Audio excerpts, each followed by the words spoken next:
Welcome to the Business Brains and the Bottom Line podcast. My name is Paul Delegro, your host, and my guest today is Renee Cohen, the president of Flow Consulting.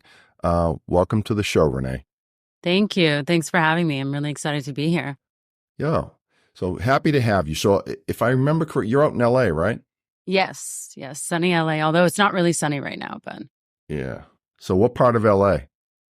In Los Angeles. So in the city itself. It's technically called San Fernando Valley, but it's in LA. LA is pretty big. Well, cool. Well, so, we have several topics we could discuss. You work for you actually the president of a business consulting company, and really kind of the topic we thought we'd talk about today is kind of leadership and how you view leadership, how you train your clients to address those issues around leadership. And so tell me a little bit about Flow Consulting to start with, and then we'll kind of dive right into the leadership aspect of this. Yeah. So Flow Consulting is a business operational consulting company. And what we do is we're brought on by companies, big or small, and it's usually project-based. So maybe they have something like a quarterly goal in mind, or they want to look at how to better perform, hold people accountable, put processes in place, and then we come in and we do that. And so I think we talked about leadership being a great topic because when you do consulting and you get to be with a lot of different businesses and leaders, you really get to see such different leadership styles, and you get to experience the things that their staff sees of them. And so it's a really fun, exciting experience to be having with these companies. Yeah. Leadership is a funny thing sometimes because it comes in all shapes and sizes, right? Some people lead by example. Some people lead by the things they say, and there's good leaders and bad leaders. So what do you think of the top qualities of a good leader? So I think a good leader does lead by example. I think a good leader is compassionate, but yet firm, is very clear and can communicate what they're looking for. But I do think a leader needs to most definitely lead by example. I think that if you're going to hold other people accountable, you need to hold yourself accountable too. Yeah. You reminded me of something. I just started thinking back of all the people I've worked with and for over my lifetime. So my career is spanning, something like 40 years now. And I if I put people in buckets, like the ones I'd run through a wall for and the ones that I wouldn't, I guess the one commonality is how those good leaders make me feel about myself. Yeah, I think we talked about. Would you say that's common? Absolutely. I think even doing the consulting thing, when I see a client call me, and I think the same thing goes for your staff, right? When I see a client call me and I'm like, oh gosh, right? Like I really don't feel like dealing with this person right now, right? Like that's a great sign as to whether or not they're a good leader. If your staff sees an email from you or a call from you and they are dreading it, then you're not being a good leader. If they see that and they're in the middle of something and they're excited to answer, they want to pick up your call, they respect you enough to do that, then that's a great sign that you're a good leader. No question. I think we've all been there. I mean, what you just said really resonated with me because I can tell you when I pick up the phone and in years past see some people, I'm like, oh man, I'm gonna send that to voicemail. Can't deal with him right now. But you're right. It's the way people make you feel and they lift you up, right? They've got your back. They lift you up. Now, you're going to have difficult conversations at times, right? Not like everything's perfect and they're going to support you 100%. If they need to have a difficult conversation, they do it, but they do it in a way that's constructive.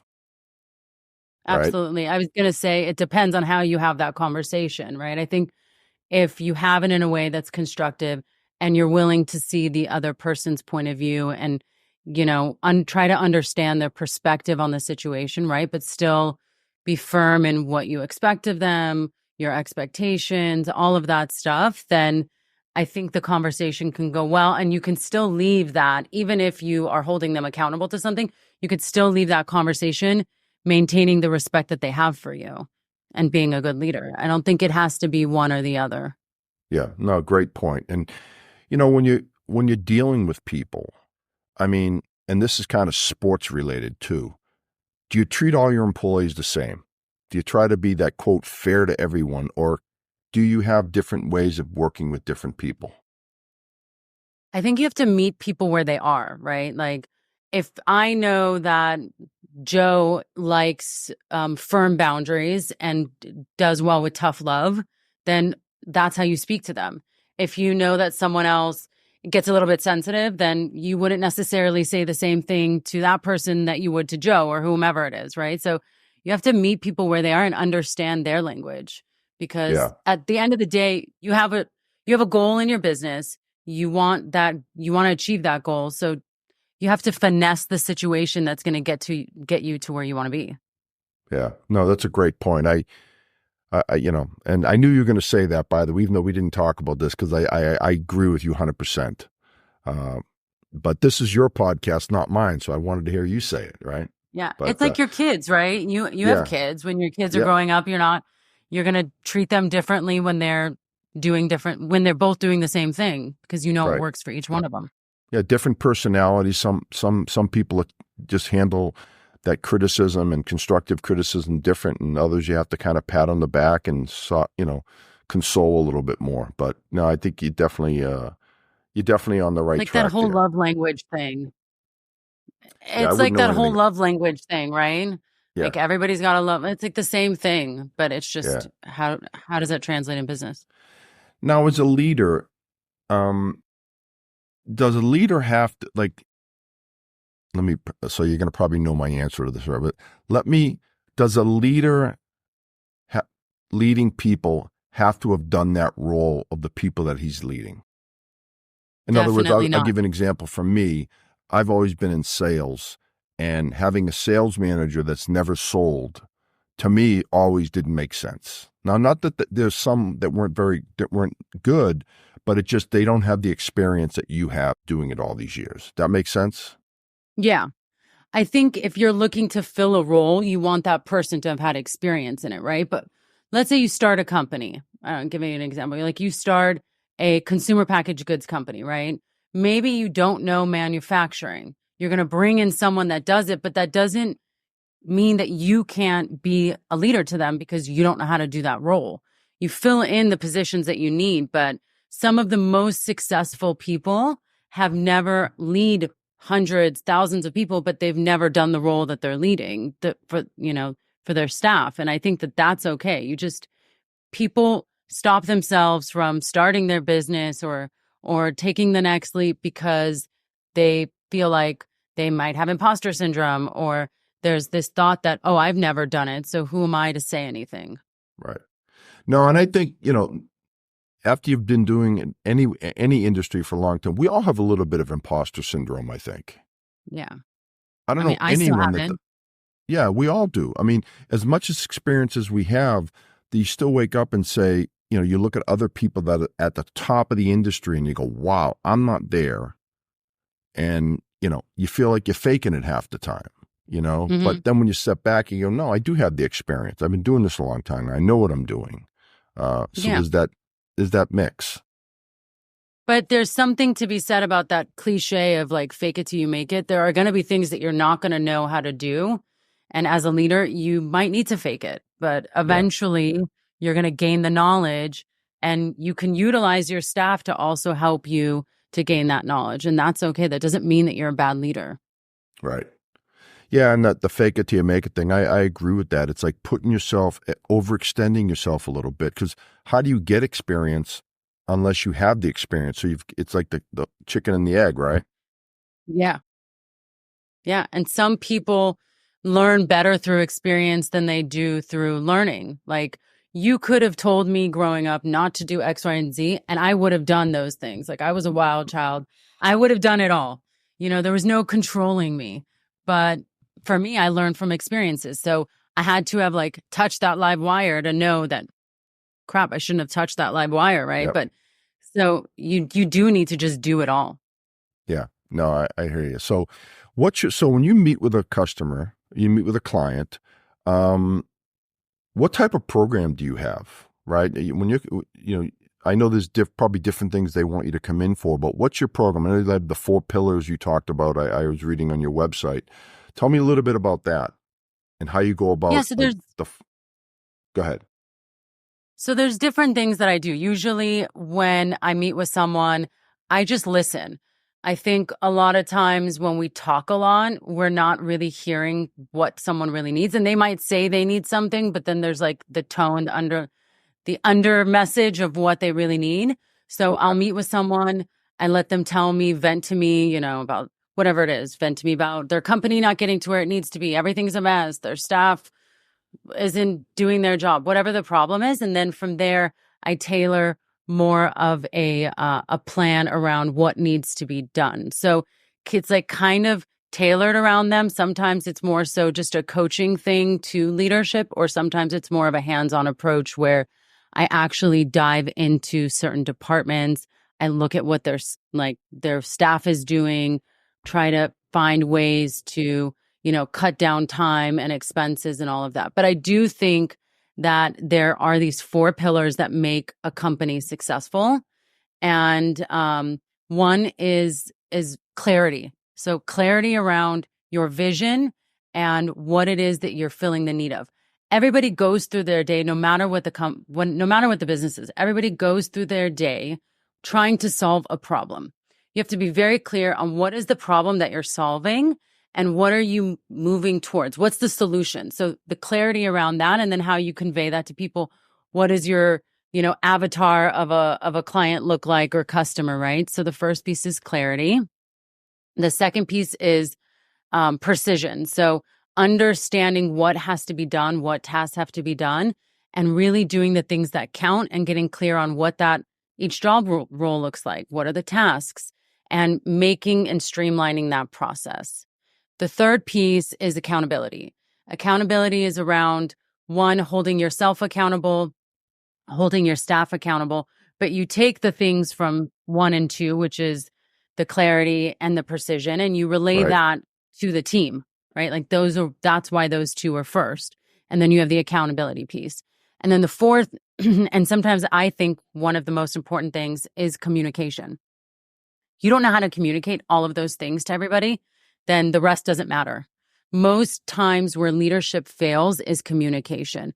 And it's communication around what they expect of people, what they need them to do, what that looks like, what the outcome has to be, all of those things. And like we talked about earlier, is everybody has a different communication style and they have a different way of hearing things. I might tell you to do something and you hear it differently than if I were to tell someone else to do something. Right. So I think having that person relay that information back to you and just make sure, like, are we on the same page about this before they move forward with doing something?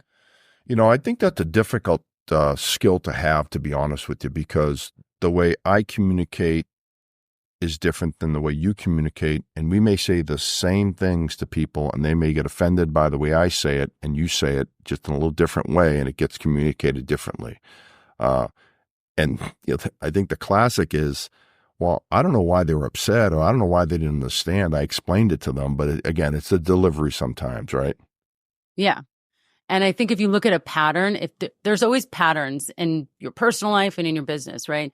If you're constantly having issues with staff or vendors, partnerships, and it's just like a merry-go-round of people coming in and coming out, or giving something to be done and it not being completed, then likely you need to look in the mirror, because Yeah. if that's the pattern, then the problem is not them. The problem is you. And it likely comes down to your communication style, and or the fact that maybe you have too many expectations of people. Sometimes I notice that, like, people think because you pay them that they owe you their life. Like, no, this is your business, or you're the manager, right? They're not going to treat it the same way as you. They're not going to be taking your calls at 9 o'clock at night. That's just unrealistic. Yeah. That's funny. That's a great point, by the way. We all have our, impressions of how things should be run, right? and sometimes they're different than management. And that's actually the one thing I look for when I have customers. When I see a lot of tenure on the people I'm working with, that's a good sign to me. Mm-hmm. But when I see people 6 months, a year and a half as the longest tenured people, that's the huge red flag. Yeah. Yeah, because they're not staying there long enough, which means they're probably not doing a good job. Yep. Yeah. Yeah. But I think we just expect too much of people. Honestly, I think I've seen so many business owners expect things that are unrealistic, and they think that everybody should be sweating it out like they are to get their business going or to the place that they want it to be. But no, that's on you. Like, you Yeah. hire someone for a job description. You have to be clear on what that is, and don't expect them to go outside of that. They're not going to, Yeah. unless you plan to pay an exponential amount of money. Yeah. Well, and that I've talked about this on other shows, that whole work-life balance thing. I know it's somewhat of a cliche, but it's true. I mean, I remember earlier in my career, I could not unwind at all.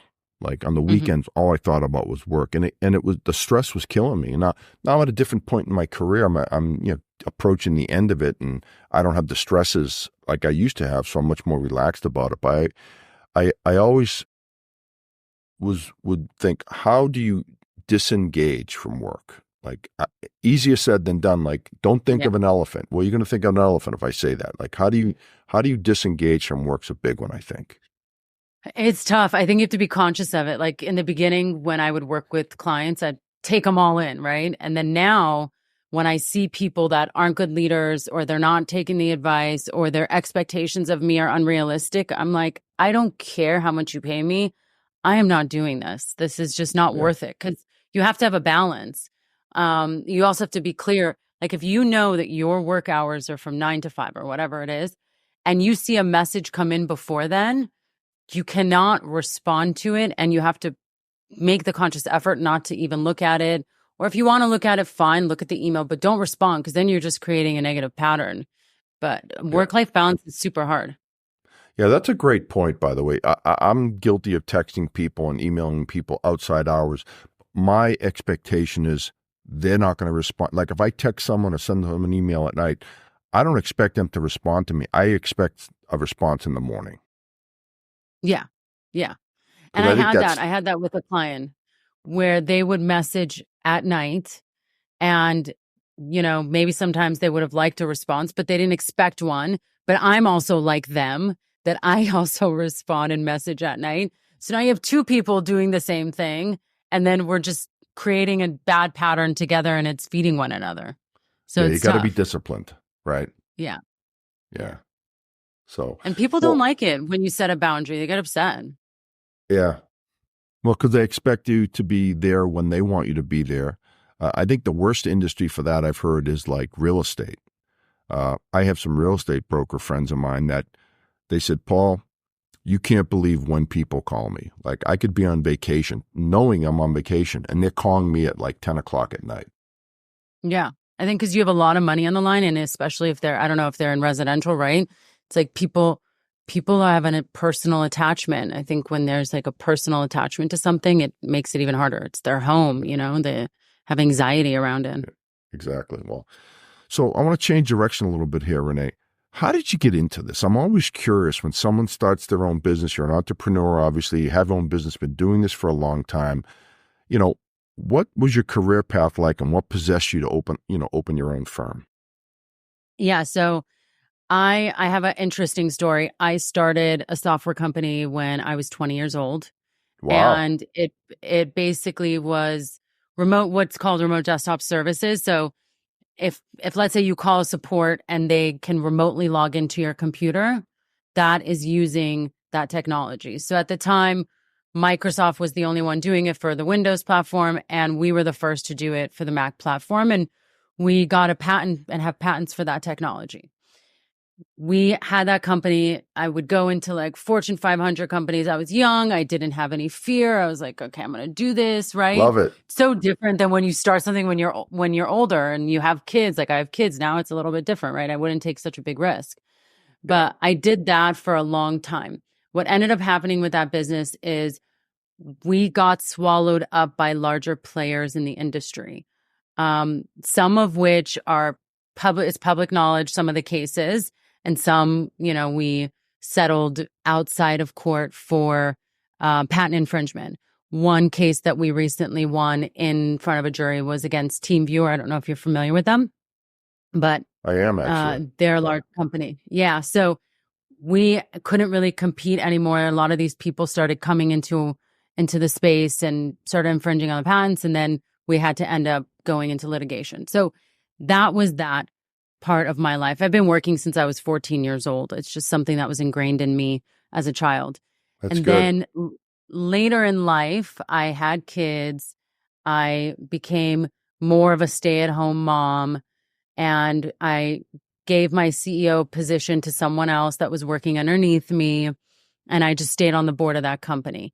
Fast forward to like 4 or 5 years ago, right? I ended up getting divorced, and I had been working to a limited capacity while I was married, but now you've got to take care of yourself, and can be really tough for women, especially if you get out of the workforce and then you want to get back in. It's a tough one. And Well, I've often said, how do you like people know that you had babies and you were a mother, and I think that's when my kids were young. My wife didn't work either. That's the way I wanted it. We wanted it that way, and but you're right. That 5-year gap doesn't help, right? No. When you've been out of the workforce for 5 years. And then add that on top of the imposter syndrome, and it's like you're scared. I know other women that are going through a divorce or have gotten divorced, and they don't know what to do. They're like, I haven't worked in 5-10 years. What do I do with myself? And especially when you're going through divorce, it gets messy, and you can end up with nothing, and you really have to start over. So for me, I didn't ever want to have to be in that position. I didn't want to need anything. I wanted to be able to take care of myself because that was just ingrained in me. You work, you take care of yourself. You never rely on anyone. You make it happen for yourself. So then I got referred to a company that was looking for someone to help with their operations. They wanted to move away from doing things manually and move digitally. And so I was hired by them to implement software and create processes around what they were doing. And from there, it just kind of got referrals, one after another. And that's kind of how it happened. Like it just came about and was the direction that I was taken in. Yeah, nice. Because I was looking at looking at your website and some of the things you do about, improving efficiency and performance. That's a little bit different than the leadership coaching. So you do different things, not just the leadership coaching, correct? Yeah. So I do more hands-on operational, get into the business and really make changes within, which changes can be so difficult. The thing, like I always say with that is people we live in like an Amazon world where people think you're going to get 2-day delivery. You're going to get a prime on your results. Like that doesn't work that way. It takes time. So that's more of like a longer commitment where I'm really deep in there. But then I also have, where I do coaching where maybe someone doesn't necessarily want me or doesn't want to pay or doesn't need me, and they have someone to do some of those things and they don't need me like hands-on, knee deep. So I'll do coaching. So an example is like I have an online gaming company that I work with that I just coach their staff and give them advice on things that they can do to improve efficiency, where then they'll take it and run with it. Nice. Which do you like better? The I personally leadership like the coaching better. Really? Yeah. Yeah, I can see why. I think it goes back to the leadership piece, which is sometimes you're hired by a leader that is not the best leader, and they treat you the same way they treat their other staff. And then you end up feeling like, what the hell am I doing this for? And that's why I think leadership is so important. And once that happens and I start to get this feeling inside, that feeling when you get the call and the text message and all that, I'm like, this isn't for me. It's time to exit this one. Yeah. So based on that comment, I'm assuming you've had to fire a few customers over the years, right? Yes. Yeah. That's hard to do, though. That's It's so tough. I'm sure you've done it in your career. 100%. Customers that just are unbearable to work with. At some point, you just wake up one day and go, "This isn't even worth it anymore." Yeah. But Doesn't matter how it's much like, money you pay me. right. And I've said this, when you have a customer that's tough to work with and unbearable, um, I look at it like a bad marriage. I Uh-huh. say, you try to make it work. You go to counseling and whatever, you try to work things out. But at some point, there is a point we just say, I can't do this anymore. Let's just go our separate ways. And I think it's best for both of us. Yeah. And I've had people say, like, why don't you tell them what they're doing wrong or what's wrong, right? And I've learned that you can give advice to people, but it just, do they want it? Do they really want to receive it? Are they hearing it? I can tell people to do things all day long, just like someone could tell me to do something, right? It's easier to give advice to others than it is to take it, but I can give them advice, but it doesn't do anything. So sometimes, like, I had a client recently that was like, basically shitting on me, let's say, right? One minute I'm the best thing that's ever happened, and the next minute they're stressed out and they're not seeing things the way that they want because they live in a prime world in their mind and they think they're going to get results in 2 seconds, and they don't mind piling on the work over and over and expect you to be the unicorn that comes and saves their day. But um so I learned to just say, okay, thank you. Thank you for the feedback. Because me arguing it's going to do nothing. Yeah, really. And this isn't working and I appreciate it. And that's it. Why do I need the last word? Okay, let them Yeah. have it. Takes restraint. I love it. It's tough, Yeah. So again, kind of changing directions here. Are you using AI? Is such a popular buzzword today, right? We're all talking about, especially I'm in technology sales. It's a big buzzword for us.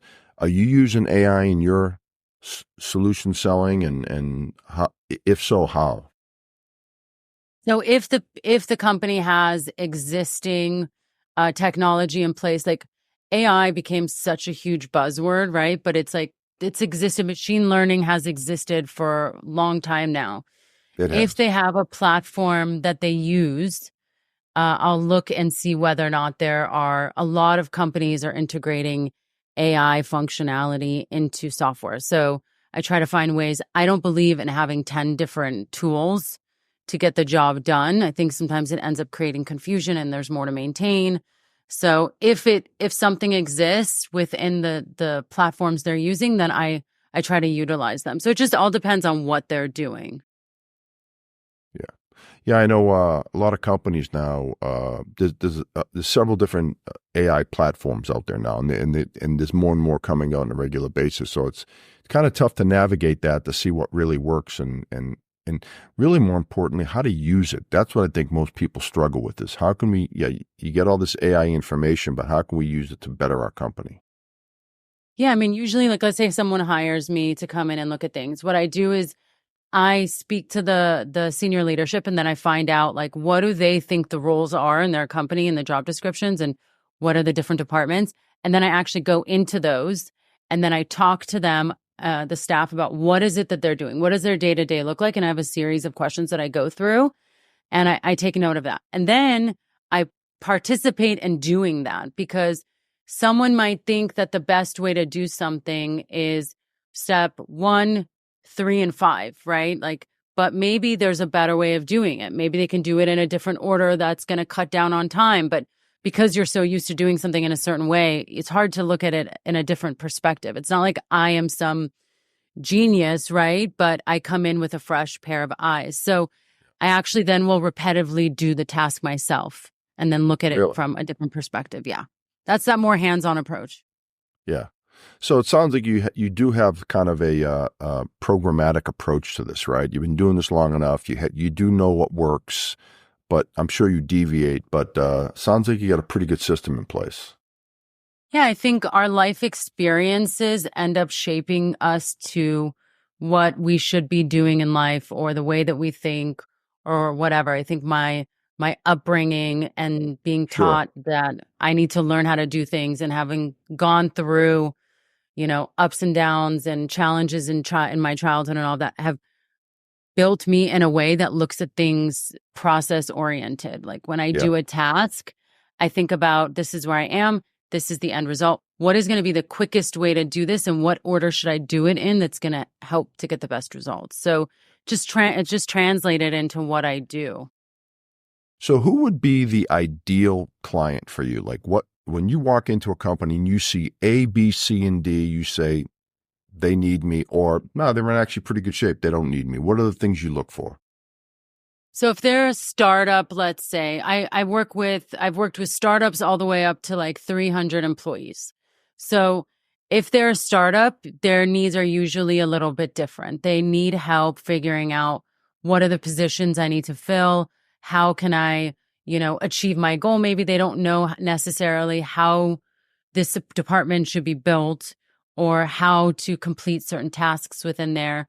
Because as a leader, you haven't always done everything in every different department. Right. I have had the luxury of working with different companies, so I understand how to do a lot of different things. I've worked with, B2B SaaS company, and I've also worked with, as I mentioned, online gaming, real estate, construction, consumer packaged goods, right? So it's a wide variety. Which gives me the luxury to be able to help them to figure out how to do things. Which platforms are the best? What should I do? Sure. If I want to advertise those types of things. So that's a smaller company. Then you've got like mid-size, which technically mid-size would be considered up to 200 or 300 employees anyways. But let's just call it like the 50 range. For them, it's more so about making things optimize. Like you already have the departments built out. You already have the jobs filled, right? Now, how do we get better at doing that and minimize error? And then when you get to the bigger size, right, the 200 to 300 employees, they usually have someone in the company that does operations. So they don't necessarily need me for that. They already have their processes built out. They have all of that. Usually what ends up happening at that level is leadership is having a difficult time maybe holding people accountable. Maybe they need KPIs in place. Maybe they need to structure what their meetings are going to look like so they can get the most out of it. So you're dealing with something more of that variety versus getting knee deep and looking at all the process. Maybe it's also telling them whether or not their data is clean and they're getting accurate results. Very good. Well, if someone listening or watching to this wanted to get in touch with you, how would they do that, Renee? So they could go to flowconsulting.ai, or they can also check me out on social media at It's Renee Cohen, and they can message me there. They can fill out a form online, either way. I also try to, on my social media, I try to post tips and things like that, different platforms that I've tried that I like, things that I'm seeing are working well for other companies or aren't working so well. So even if they don't necessarily want time with me, they can go there and see it. And usually if I find that a company is interested, I'm all for adding value first. So what I'll do is if someone reached out, I don't charge them for a consultation. Like we can have a quick call. I will give you my 2 cents and I will tell you what I think you need to do. And if we don't end up working together, that's okay with me, but at least they got some value. I just think adding value in the world is so important. I think that's a great strategy. Too many people feel like they get nickeled and dimed like lawyers, every 15 minutes. But, if you invest the time, that's kind of the way our company works. We invest a little bit of time on the front end with our customers to add value. And then they say, okay, this looks like a group I could work with. And we go from there. So, yeah. And if not now, they'll think of you in the future or they'll refer someone. That's right. So, well, I think on that note, Renee, we'll end it there. I think people know how to get in touch with you. I've really enjoyed this conversation. We covered a lot of different subjects. It sounds like you're doing great. You got a great resume and a great business, and I wish you the best. Thank you. Thank you so much for having me. All right. Well, Renee, thanks for being on the show. And that's a wrap for this edition of the Business Brains and the Bottom Line podcast.